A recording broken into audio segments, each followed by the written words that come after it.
وہ کب سے انٹرفیئر کر رہی ہیں, کیوں انٹرفیئر کر رہی ہیں؟ وہ اس لیے کہ جدھر جدھر ہم پولیٹیکل جماعت نے کمزوریاں دکھائی ہے یا ان کی طرف سے کوئی کمزوری نظر آئی ہے تو اس کو فل کرنے کے لیے علیمہ خانم آگے آئی ہے, لیکن اس میں کسی بھی قسم کی کوئی پولیٹیکل انٹرفیئرنس. شاہد صاحب, پاکستان تحریک انصاف کا جو ڈھانچہ ہے یا کتنا منظم ہے وہ تو میرے خیال میں علیمہ خان صاحبہ کے ایک جملے سے پتہ لگ گیا تھا جس میں انہوں نے کہا جی میرے بھائی کو مائنس کر دیا گیا ہے.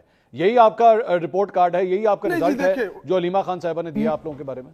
دیکھیں وہ تو عمران خان صاحب نے واضح کیا. دیکھیں وہ بجٹ کے حوالے سے تھا, بجٹ کے حوالے سے ان کا الگ موقف تھا یا ان کو جو بتایا گیا تھا, تو بجٹ پاس ہونے کے بعد ان کا ایک ریئیکشن آیا. لیکن دیکھیں یہ فیصلہ عمران خان صاحب کریں گے.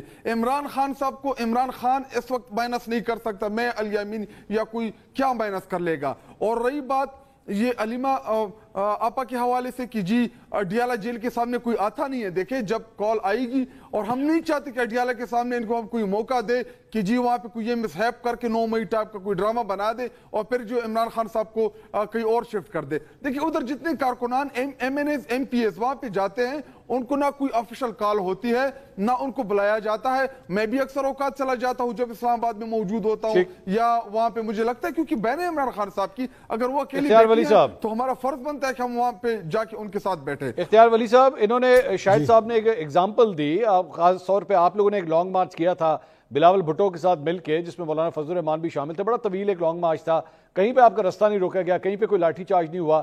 لیکن ان کے معاملات کے اندر خاص طور پہ پنجاب کے اندر تو پورا لاہور بند کر دیا جاتا ہے, پورے پنجاب کو ایک کنٹینر پروونس بنا دیا جاتا ہے. تو پھر آخر ان کو یہ الاؤڈ کیوں نہیں ہے کہ وہ یہ احتجاج کر سکیں؟